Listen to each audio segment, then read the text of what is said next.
Good evening, I'm Ces Oreña-Drilon. I'm Pauline Verzosa. And I'm Shawn Yao. The big stories tonight. A kidnapped businessman and his driver have been found dead nearly 2 weeks after they went missing. Among the leads authorities are pursuing, this may be another Pogo-linked kidnapping and killing.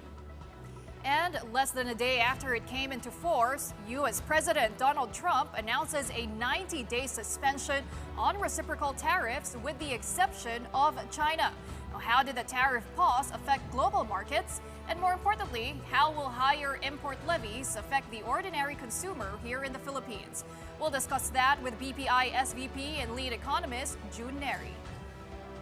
And starting a sustainable lifestyle can feel overwhelming, but what if all it takes is one simple swap?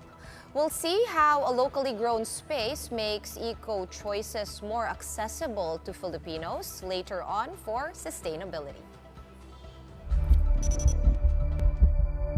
Nandun po tayo sa direksyon na tinitignan na yung mga involved po dito ay possibly involved din po sa ilang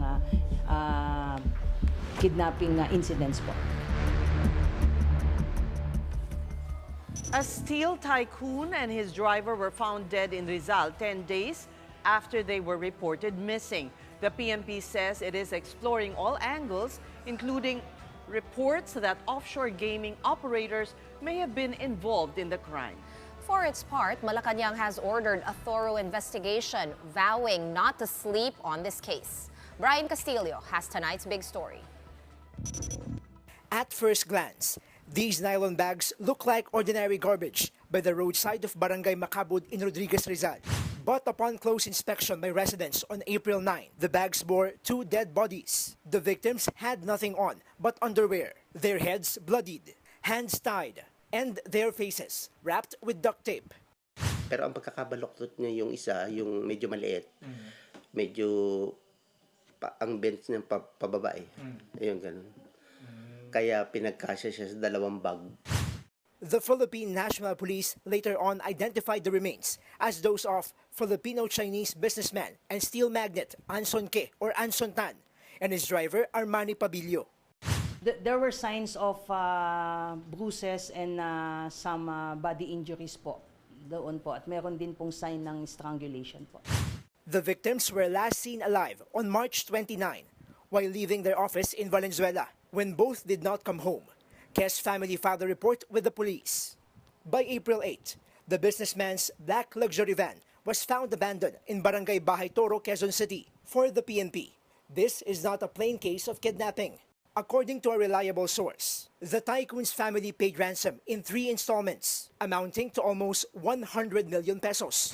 Although we are still confirming whether or not ransom money was given, kung kidnapping ba talaga yung main objective po, kung bakit po humantong po ito sa pagpatay, because yung mga the usual na naitatala po nating kidnapping case kapag ka po nakapagbayad ng ransom po ay inire-release naman po. Authorities are also looking into the angle of this crime being related to illegal offshore gaming. As to the issue nga po ng Pogo, isa po yun sa tinitignan po nating angulo and possible involvement po ng isang grupo behind this incident and previous incidents na involved po sa Pogo-related operation po. The government has formed a special investigation task group to investigate the killings. PNP Anti-Kidnapping Group Chief Police Brigadier General Elmer Ragay has also been relieved from his post. Not only about this case, on the way they handle this case, but also in previous case po. If you are not competent enough to deliver what is expected to you, then you will be relieved from your position po. The Marcos administration vows a thorough probe into the case of Ke and his driver. It says details of the businessman's abduction were only released now at the request of his family for privacy. Hindi po ito tutulugan ng gobyerno. Ang lahat po na nagaganap dito ay pinagbilin po ng Pangulo na dapat imbestigahang mabuti. For now, the Chinese-Filipino Business Club is not finding comfort at promises of rigorous probes. What they are is alarmed that there will be more of these crimes against members of their community, some of whom are already getting threats. As Chinoy business people, medyo nalulungkot kami na bakit yung ganun na incident nangyayari. Marami doon, it happened to them but they kept quiet kaysa pinapaalam. So, you could say na there is fear among those who were kidnapped. And then they would like to play it safe. For News 5, Brian Castillo. We are One News.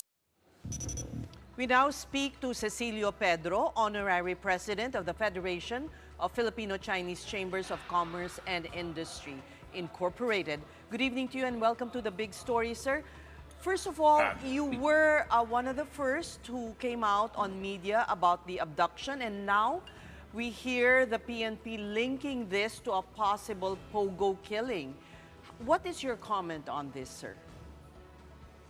Yeah, I could agree, kasi from the pictures we received, mukhang binugbog si Andy o Anson. So if it's just a plain kidnapping case, normally pag binayaran, pinapakawalan. But this time, hindi lang binayaran, binugbog pa, saka pinatay, pati yung driver.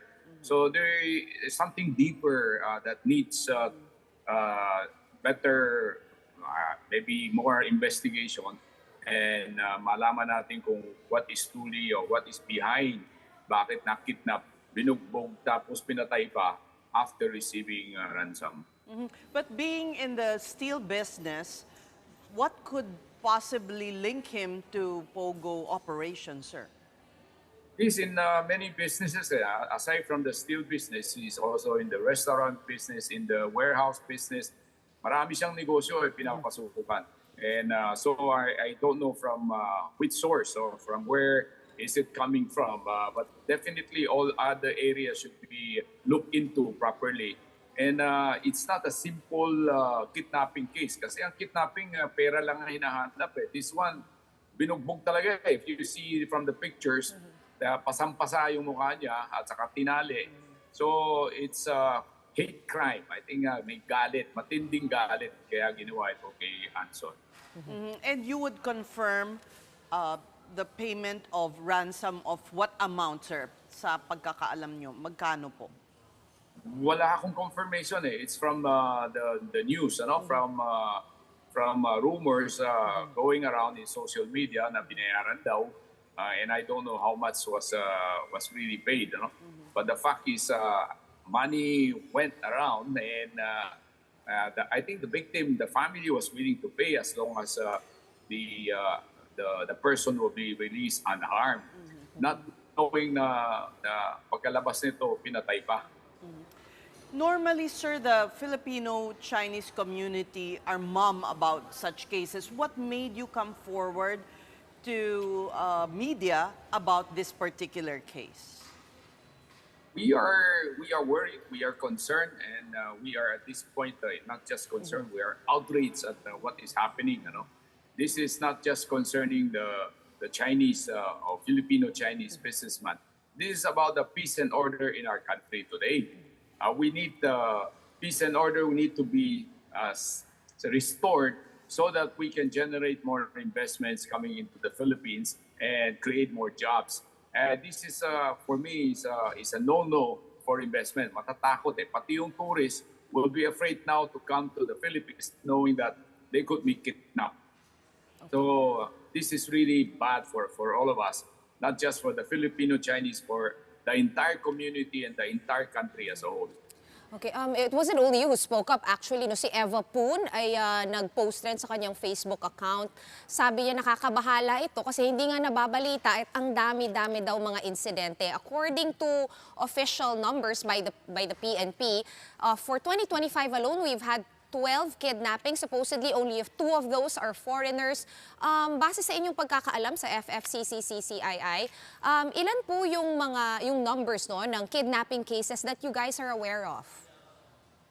Normally, hindi ni-report sa amin yung mga, alam niyo yung mga Filipino-Chinese, takot yan Kung may kidnapping as much as possible, they keep it to themselves and settle as soon as possible para buhay pa yung biktima. Yan ang ultimate objective, buhay. But this time, the last time, naputulan yung daliri ng one of the victim, is a 14-year-old child or teenager was kidnapped and pinutol pa yung daliri bago binayaran. And this time, hindi lang daliri ang pinutol, patay na ito, pinapatay ngayon. So this is very difficult to accept. For us, it's a no-no. It's something we are definitely terribly worried. I'm also curious, one quick question. What is the sentiment of the Filipino-Chinese business community amongst these times? You referred to being worried about the peace and order situation. In your assessment, nasa na ba tayo? Are we back to 1990s level when sobrang rampant yung kidnappings? Or are we slowly slipping back into that? Wow, it's very hard to comment along those lines, you know. But the fact that that someone we know and it's part of the community where he is well known, and to be kidnapped is one thing. To be killed after paying ransom is another thing. That's the worst part. So walang awa itong kidnappers na ito. So they are out. The intention was really to kill. It's not really for plain kidnapping. So matindi yung we have to look into the motives behind. Hindi simpleng kidnapping lang ito. Siguro may galit o may transaction na nangyari between them and it was not properly fulfilled. So they went that far to kidnap that guy and ask for ransom and kill him at the end of the day. So sir, balikan ko lang that unfortunate incident of that 14-year-old Chinese student who was kidnapped in Taguig. This is not related to this particular incident, or is there a possibility na pareho yung mastermind? I hope not. But the initial report that came to us was they were asking for $20 million as ransom. Pareho yata eh. For the teenager that was kidnapped, the initial demand was also for $20 million. That's what we heard in social media or sa rumors going around. And eventually they settled to sa teenager. But this one, iba ito. I think it was not really for money. It was out to get him. So right now, sir, I mean, what do you want to see done about this case? Well, what are your expectations from the government? And right now, would you recommend for the Filipino-Chinese community to already make security arrangements? Wow, I don't want to create unnecessary panic at this point. Crime is part of any community. There is always crime. But we should know the reason behind this crime. The main culprit should be put behind bar or para sa akin, death penalty is the best penalty for kidnappers like this. Aside from that, we also want to assure the community that this is just an isolated case. That generally it's still peaceful to do business here in the Philippines, to visit the Philippines. And there are so many plus factors favoring investments here in the Philippines. And kidnapping us, not only here, in other parts of the world, there are also kidnapping. But itong kidnapping tapos pinapatay, this is something we don't want to see in our community. This is something that needs to be addressed as soon as possible. Is it kidnapping or is it plain murder? If it's just kidnapping with murder, ayaw namin yun. Ito talagang kailangan ayusin natin. Kailangan hanapin natin yung mga mastermind. Hindi lang yung mga kidnappers. Yung mastermind, the people behind, should be penalized, should be put behind bar, should be accountable for this crime.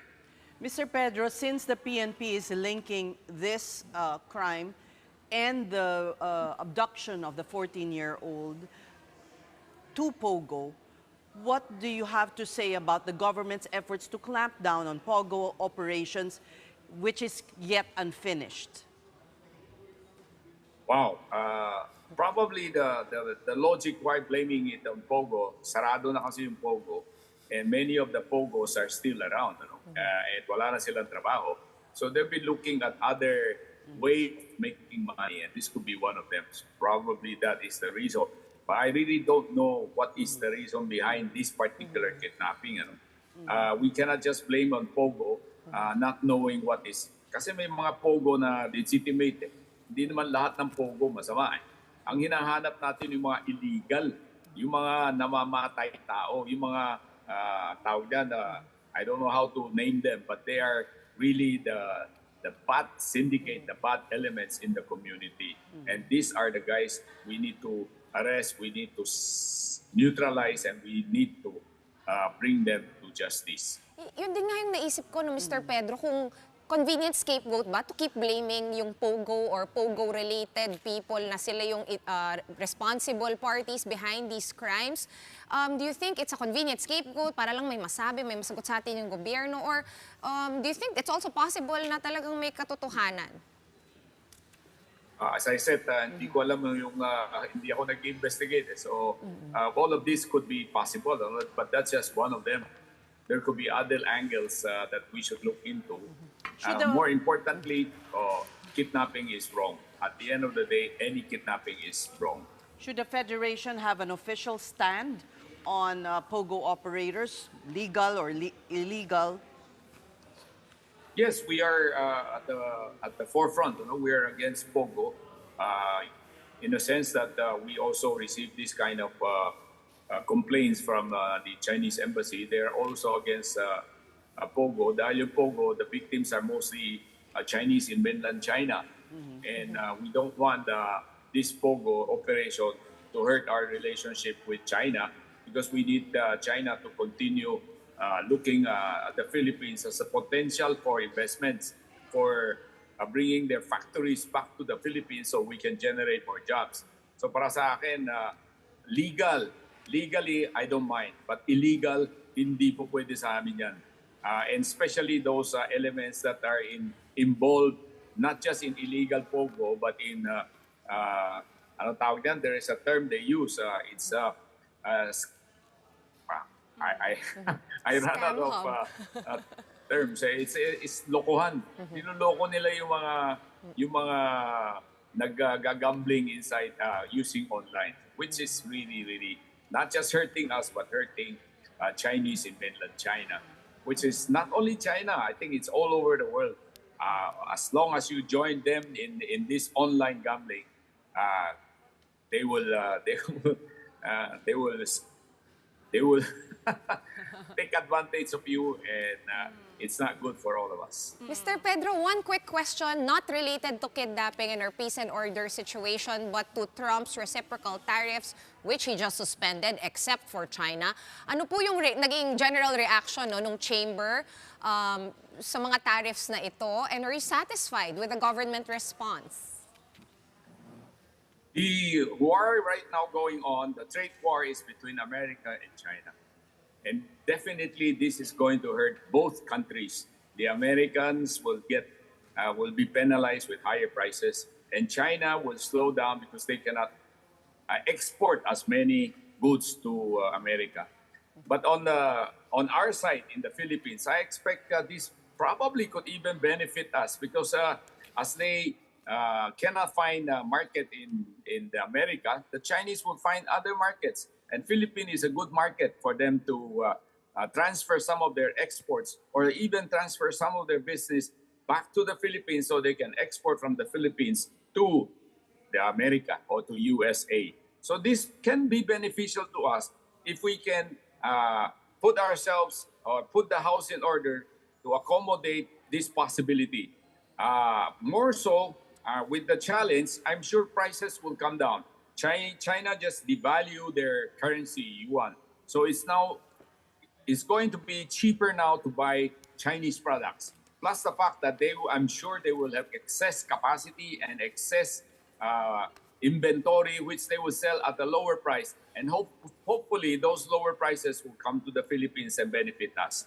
But we must be ready because this will also affect other parts of the world. Pati yung Southeast Asia, other countries will also be competing, will bring down their prices for exports. So our exports could also be affected, in the sense that we have to be better with our competitors in terms of export prices. And efficiency is the name of the game. Kailangan maghanda tayo maging efficient.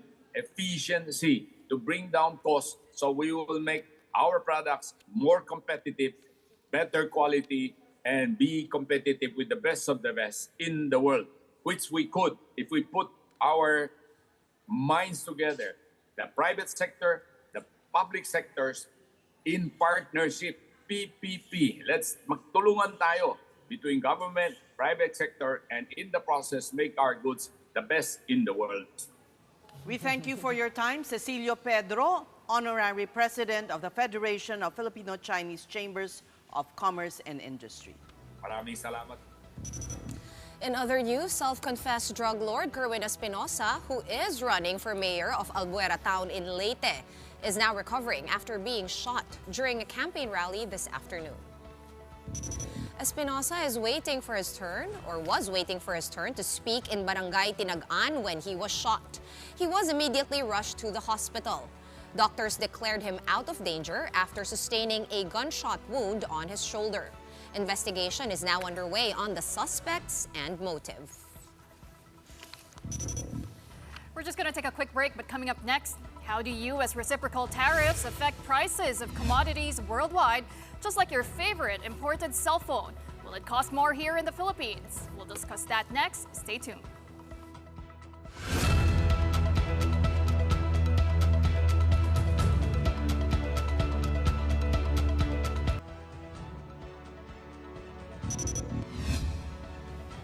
You're watching The Big Story here on One News. U.S. President Donald Trump has hit the pause button for tariffs on most countries for 90 days. But here's the catch.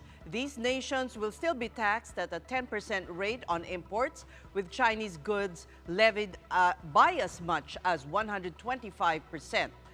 The 3-month suspension on tariffs will also be used as time to conduct negotiations. If anything, the American president's U-turn or about-turn could only prolong the uncertainty of how much the tariffs really are and how long they will be in place.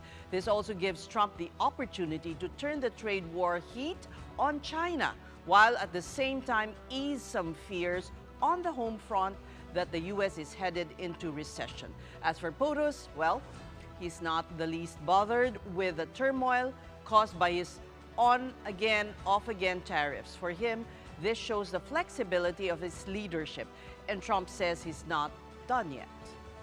Well, I thought that people were jumping a little bit out of line. They were getting yippee, you know. No other president would have done what I did, and it had to be done. China was by far the biggest abuser in history, and others also, but somebody had to do it. You have to have flexibility. I could say, here's a wall, and I'm going to go through that wall. You know, look, nothing's over yet, but we have a tremendous amount of spirit from other countries, including China. China wants to make a deal. They just don't know how quite to go about it. They're proud people. Bank of the Philippine Islands lead economist June Neri worries that the tariffs imposed by the U.S. could dampen industrial output and slow gross domestic product growth. We now talk to BPI SVP and lead economist June Neri. Good evening and welcome to The Big Story. Tell us about your worries, because most of those we've talked to on the show, at least, have indicated that it's not much of a problem. For the Philippines, at least. Yeah, good evening to you and your viewers, ladies. Yeah, we're worried about a lot of risks that can happen. We're concerned about how all of these tariffs will actually end, and whether the Philippines can really cope with all of these challenges. No?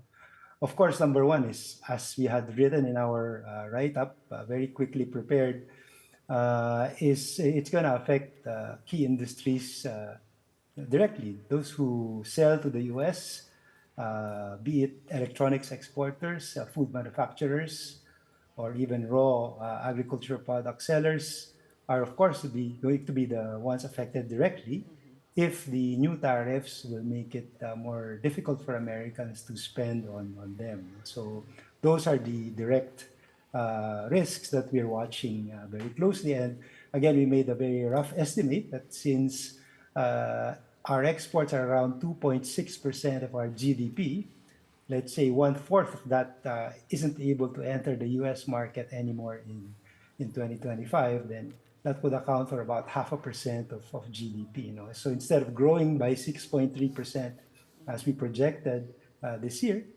we should end up at around 5.8%. So, but we're happy that, there has been a suspension of 90 days, and this should translate to a smaller impact on our negative impact on our economic growth, and fewer industries are going to be affected negatively. This reprieve of 90 days, we shouldn't be misled by it, right? I mean, should not make us relax, but rather plan about the impact of the reciprocal tariffs on the Philippines. Of course, anytime in the next 90 days, Mr. Trump can just, change his mind again. well, yeah, change his mind. Press the play button. After pressing pause, he will continue with it. That's something we cannot rule out. It's something we need to prepare for. And again, I think it's very important. It was mentioned by your previous guest that we be prepared in the negotiations with the United States, just like every other country is preparing. Because this might actually be an opportunity for us to carry out reforms in our country in the need to meet some of the conditions of the U.S. If it will mean cutting corruption, for example, because the USTR has identified corruption as one of the reasons why the U.S. should be implementing higher tariffs on the Philippines. They could not sell their products. Their products could not get through our country because of corruption and all of these inefficiencies, lack of infrastructure. So if our negotiators are forced to ask our lawmakers, our leaders, the private sector, the public sector, to shape up, so that we can meet the conditions that the U.S. asks and not have to suffer from higher tariffs, then this actually becomes the bright side of Mr. Trump's pressures on using tariffs. We had Dan La Chica of SAPI last night on our program, and he is not as pessimistic as you are. In fact, he predicts not a probable increase in exports compared to a flat projection for 2025.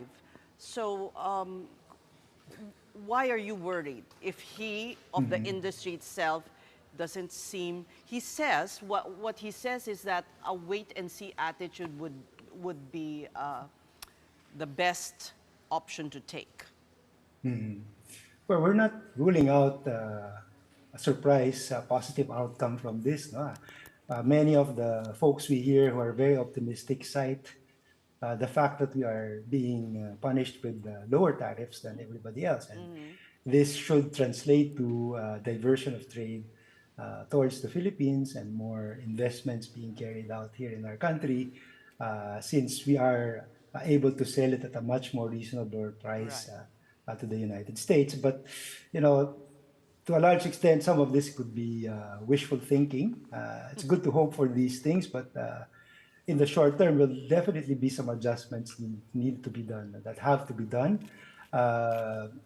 For example, moving plants away from Vietnam to the Philippines or from some other country to the Philippines, that will take a lot of time studying how to set things up and whether we are competitive enough to make up for the tariff differential. If the tariff differential is 20%, our energy costs, combined with the cost of doing business, combined with the ease of doing business, now you have to get all of these permits from barangays and all over, so many things, whereas if you go to Vietnam, you only have a one-stop shop to deal with.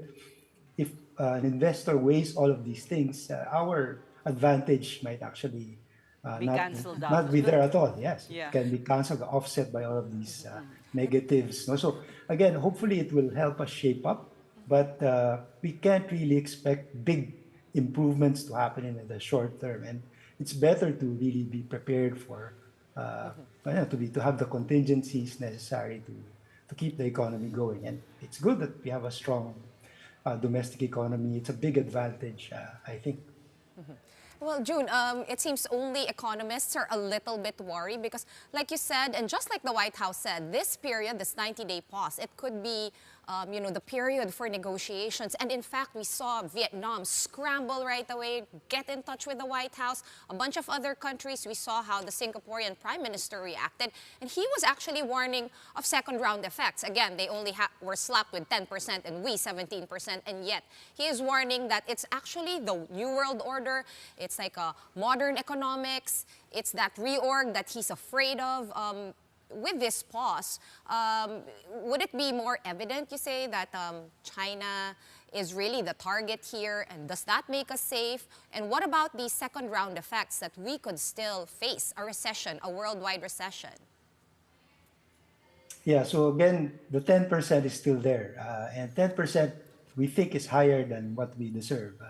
Our equivalent tariff to the US is only around, in our estimate, 7%. So 10 is actually, it's not going to help us much. So 17, of course, is worse. No? But for all other countries, 10 is actually quite high. For some, like maybe India, it's not much of a difference. No? But for us, it's actually not favorable. So again, will we be able to penetrate the US market continuously if Americans will now have to pay 10% more on products that come from our country? They can go to Ecuador for bananas. They can go for other countries that have substitutes of what we produce and reject all of our exports altogether sometime in the near term. So that pause button doesn't really provide complete relief. Of course, a little bit of relief. And again, something that we should be watching more closely. So economists don't sleep anymore at night, Shawn, no? Because of all of these challenges. No? And on the other concern that you had, what was the second one again? The second one was that a lot of people see this as a room for negotiation. That's also what the White House press officer was saying. You know, a lot of countries have called us and we expect that in these 90 days, habang nakapos, ay mag-uusap kami. I'm just worried na parang, do we have someone negotiating? Parang everyone's so chill here. I could be wrong. I wish I was wrong. And also, you know, like, what do you think the government should be doing? Should we be pursuing like a free trade agreement? That's what Dan Lachica of SAPI was saying. He's been saying it since 2018. Yeah, well, Secretary Roque and Secretary Go, they're the ones who are really dedicating their time and resources to put together a negotiating position on the side of the Philippines. No? And again, it has to have the support of our lawmakers. It has to have the support of the private sector. No? And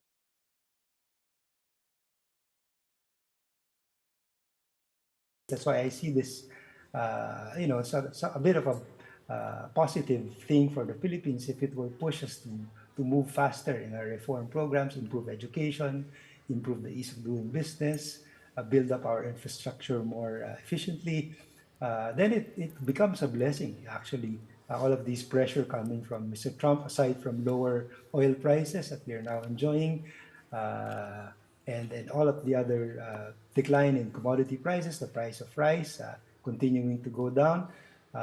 If all these positive factors fall in place, then it should be, again, hopeful for us to see improvements. But we have to strengthen our position and make sure it's something that's supported by all of these stakeholders, Shawn. All right. June Neri, we do hope you have a good night's sleep tonight. Thank you so much. Senior Vice not President. Not for another 90 days, not even the next 90 days. Senior Vice President and Lead Economist of BPI. Now, in other news, cabinet members attended Senator Amy Marcos's hearing today on former President Rodrigo Duterte's arrest. Present earlier were Justice Secretary Boying Remulla, Foreign Affairs Secretary Enrique Manalo, and the leadership of the PNP. First that was discussed was why was Duterte immediately surrendered to the ICC without the option for extradition. Kung meron po tayo ng ICC, nakakatulong sana kay President Duterte na hindi po siya ililipad. Siya po yung mismo nag-atras ng ating membership. Kaya nga Kasi yung po yung malinaw po, na may treaty po na kinakailangan para magkaroon ng extradition. Wala pong treaty Kasi nga, nag-withdraw na tayo sa ICC. Bakit mo biniyahe? Pwede mo namang isurrender dito sa local courts natin. Ipakulong mo dito sa Pasay. So, ang maliwanag. Bakit mo pa sinurrender? Yun po yung yun ang best judgment namin. Yun po ang tingin namin na mabuti po sa ating bansa. Yun po yung aming paningin ng pinakamabuting gawin under the circumstances for our country. Yun po ang aming tingin, ang tama namin ginawa. On the other hand, former Supreme Court Associate Justice Adolfo Ascuna insisted that the surrender of any Filipino to a foreign entity without a proper treaty is inappropriate. The procedure in the ICC calls for bringing the person to a Philippine court first before surrendering the person to the ICC. So if you do not follow that, it can be argued that there is what we call abuse of process, and an abuse of process can be raised in the ICC itself. Meanwhile, Senator Robin Padilla got emotional when Senator Bongo delivered his manifestation on the condition of the former president upon his arrest. In his own manifestation, he zeroed in on how the government seemed to play traitor to a leader who fought communism in the country. Padilla even said he would have cited in contempt those officials behind Duterte's arrest, but he did not because there was no order from the former president, who also happens to be PDP Laban chairman. Yan ba talaga ang kapalaran ng mga presidenteng lumalaban sa komunista? Isang in-exile, isang sinurrender? Ano ba po talaga itong bansa natin? Tayo po ba'y demokratiko talaga? Tayo po ba'y under control ng komunista? Meanwhile, the new Octa research survey results are out, and it showed that out of 66 candidates for senator in the May 2025 polls, 18 would have a statistical chance of winning. First on the list is re-electionist Bongo, who got 64%. Congressman Erwin Tulfo is also statistically tied with him at 61%, while his brother Ben Tulfo is at ranks 3rd to 5th with 48%.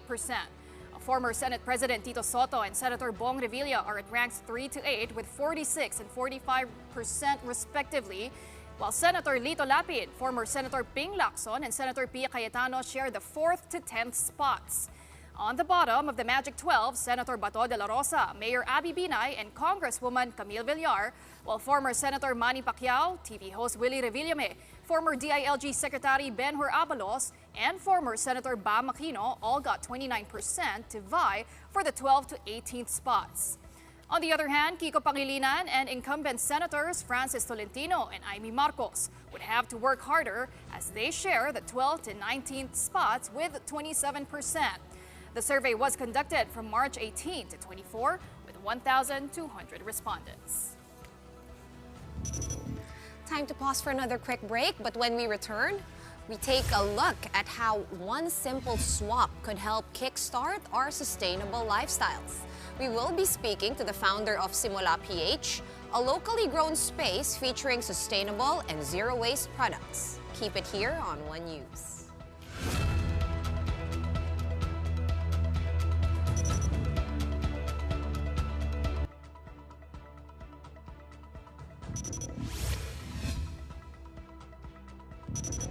Thank you for staying with us here on The Big Story. From breaking news, we go to breaking cycles, because even small actions can lead to a greener world. Here we feature initiatives that push for a more sustainable future, one story at a time. Welcome to my favorite segment, Sustainability.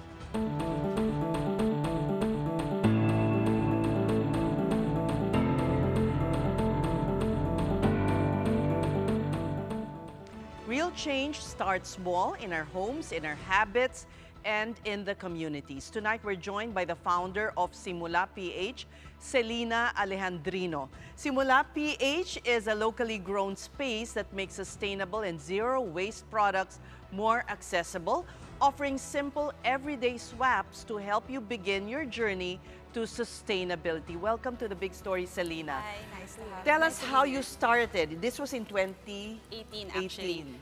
To the day. Yeah, to the day. It's your anniversary. 7 years. The universe is speaking to us. So thank you so much actually for actually helping us celebrate our anniversary today. We started simula way back in 2018 when we realized, me and my partner were actually just discussing about turtles in the sea. We love the beach. So whenever we see animals online, we really watch their videos, and we really saw, one thing that struck us was the turtle with the straw on their face.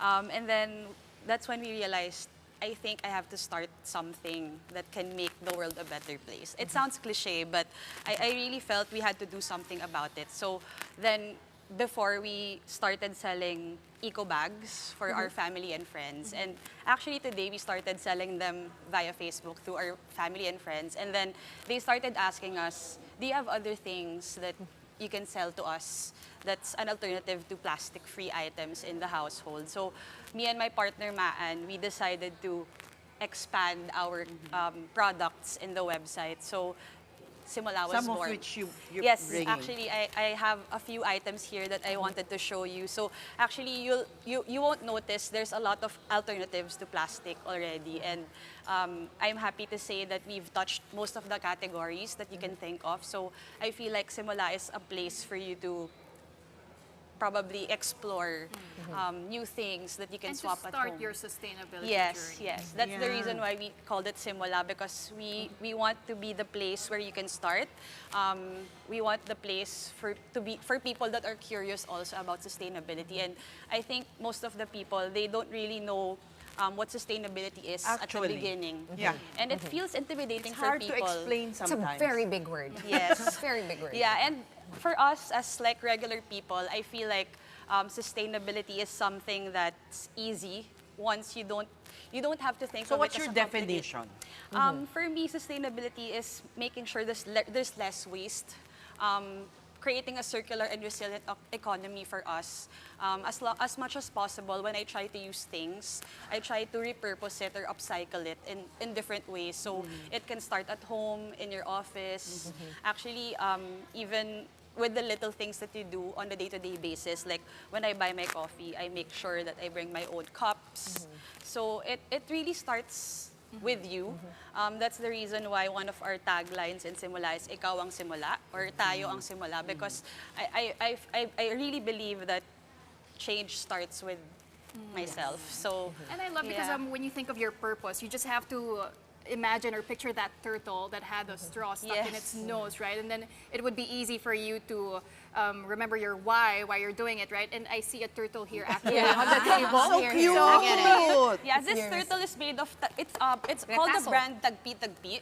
It's made with upcycled fabric. So one of our brand partners, they actually save the seas by selling plush toys that's made of upcycled fabric. So it's called Tagpi-Tagpi kasi tagpi-tagpi fabric siya. Pinagtagpi-tagpi ang lumang, I think, lumang maong, lumang damit. Yes. So actually, you won't realize, even with your clothes, you can upcycle a lot of things. So even with this one, so we have our fabric dish covers. So this is in exchange for cling wrap actually at home. So you don't have to use cling wrap to cover your bowls. And then what's good about this is Kid Wellbeing, one of our partners. They're a deaf conscious community that supports upcycling also. So one of our Actually, I buy from Wellbeing. Yes. Pero sabon yung binibalik ko Yes, sa kanila. they have also So Oh, it's I an didn't option. know na actually may mga ganito, but they're also still made of plastic. I mean, they're reusable. Yes. So now I get the idea na I can actually upgrade pa may sustainability by Or by ikaw using na the tahiin mo yung sarili Tahiin ko yung mo, sarili. ano. Actually, kaya ko to. Kaya ng powers ko to. Actually, so this is an alternative swap that you didn't really think, and that's what we want our customers to also express. Na oo nga, no, meron palang option. Alam mo, you could actually list yung ginagawa mo and see anong yung plastic na to, how can I replace Yes, it, right? correct, Yeah, correct. be a little more conscious and aware. Yes. Yeah, aware. I think more of like intentional also when you purchase things. You always make sure na tama na yung budol. Parang ako, I Oo always nga. think about Tama. if kailangan ko ba to or meron pa ako sa bahay. Lagi ko siyang iniisip, and I think that's what we try to also explain to our customers na when you go to Simula, that's why we call it like a community rather than a business, because we feel like we want to share with our customers, yung experience namin, and we don't wanna push them to buy, lalo na if they don't need it. And kami, we really encourage talaga na you only buy what you need for yourself. Celine, show us more products Yes. dahil naano kami, naaliw kami. Yes. No, because you said you have one in every category, right? Yes. So actually, you this have- is a personal fave of mine. So I personally use menstrual pads. This is actually reusable. So we go back to the old times from the pasador. So this Paano? one, yan. So this one, para siyang you clip it to your undies. And then May wings din. Yes, may wings siya. And then this is the one that absorbs it. And then it's Super absorbent ba yan? Walang tried and tested. tagos. Tried and tested actually. So we have different versions. look! Yeah. Yeah. And then we Kasi have my different God, versions. this must be talagang sobrang all the cotton, all the... Yes. Yeah, There's plastic. Actually, if you realize, the first menstrual pad that we used when we were 13 or 12 is still out there in the landfill. So medyo nakaka-hurt siya. You can imagine how much plastic you do every month and consume. So this And is this the is good, panty no? Kasi liner. maraming Filipinas Panty-liner. Yes. Anti-liner. And then this On the one days na naman, wala. ito pag heavy na talaga. May mga diapers din ba? Because we know naman, dati di ba uso yung lampin. Tapos hindi naman uso yung nagkaka-rashes yung baby. Magkano ang ganito? This one is 200 pesos for one piece. And then we have the regular pad, 150. Ito yung and then overnight. This is Ito yung 120. regular. Yeah. How many palet in a day? I personally Depends. It depends. So me, I use 3 of this in a day, and then 1 of the overnight in a day. At night. Depende sa cycle, but usually we create a period kit for our customers. Para love all it. Selena, upcycled rin ba tong mga tela na to? So the tela is not upcycled, unfortunately, because we have to use an You use absorbent hygiene. thing You know and what would- hygiene Parang also. water repellent. What would be Yes, so great? it's 4 layers. So the last layer is para They're in the waterproof market stain. for that. Yes. Ako hindi na. You know what would be great? Konti pa. Diapers Ano for pa? Ano pets. pang nandyan? Yes, actually, pet also diapers, You meron. know, I saw a very heartbreaking picture today in the Inquirer of a dolphin that died Yes. when they did the, well, Necropsy. necropsy. Puro plastic ang laman ng tiyan. Terrible, Yeah, terrible. microplastics are We the are the worst. third in the world that pollutes the ocean Yes. the most. And sadly, we have the best oceans in the world. Yeah, So, yeah. You know what Yeah. else We is have to freaky? do- Even we have microplastics in us, I'm Yeah. pretty sure. And Yeah. that's what scientists are saying. But So- Selena, what's that? Looks like a makeup puff. Very useful for us here. We yes. wear a ton of makeup. So the main purpose of this for one cleaning. is actually to I remove need your that. makeup. I need that. You just add water and then you wipe Water your- lang? Yeah, water lang. So wala nang any Bakit? chemicals. Anong meron dyan? So this is made of cotton. I'm like fur. So this is made of cotton, so no makeup remover needed at all. okay. So I also use this at home, and then we also have yung mga cotton pads if you're into like putting your toner sa face. So this one, alternative siya to cotton balls, to cotton. We actually have cotton buds also na reusable. Well, So before the show, Selena, we were Yeah. talking about the cotton pads, and they're also made by women, right? So this one is our partner brand Curie, but we also have cotton pads that's made by stay-at-home moms. So as much as possible at Simula kasi, we really try to partner with local communities. It's also part of being sustainable. Yeah. So, I social think- enterprise. Yes. So parang sustainability kasi is more of not just plastic-free items and package-free items. It's really more supporting the local communities. But you also have consumables. Very quickly, we're running out of Yes. time, but Yeah. natural dishwashing Na liquid. refillable. Go to them para Yes. ma-refill. Yes. Yes. Tapos pwede rin, meron din panglaban itong mga to para Correct. complete na lahat. Correct. So we also have detergent that's safe for the ocean also. So even if it goes to the sewers, safe pa rin siya, at least kahit mapunta siya sa ocean. Biodegradable. Biodegradable Oo, kasi and yung mga ibang plant-based. panglaba, Yes. wala. It destroys the rivers. Correct. Yeah. Yeah. And I guess, I'm curious, based sa mga nabenta ninyo over the last 7 years, ano yung pinakamabenta? Like, what's the easiest na mag-adapt yung mga tao? The easiest actually is the menstrual cups that we have, the menstrual pads. And then Patingin ng menstrual cup. Unfortunately, I didn't bring. okay. But Sige. yeah, this is also one of our most sellable. This is plantable pencils. So it has seeds at the top. So for example, So pag it has naubos mo na. Yes. So instead of throwing it out, with the rubber eraser, you plant it after. So aside from this one, we also have yung mga plantable masks during the pandemic, so you can plant it also. Face mask? Face Okay, masks. Naku, Celine, we will have to have you back again in the show. Tell us, though, or our audience, where they can go to buy. Yeah, actually, Simula is available in Glorieta too. We're located at the 2nd floor, but they can also purchase in our website, www.simula.ph. Simulan na ninyo ang inyong sustainable journey. Thank you so much. Paper towels din to, di ba? Yes. Na naka-roll-roll. One last word. One last word. I guess, don't be afraid to start. There's always something to learn and unlearn with us. So hopefully, a lot of people learned something just by visiting our website. So thank you so much, Thank Selena. you. Thank you. And that's it for Sustainability Tonight. And that's very that's it last word. also for the show. Kung takot kayo sa menstrual cup, merong reusable pads. Yeah. Yes. That's it for the big story tonight. We are One News, all sides, all the time. Thank you for watching. Good night.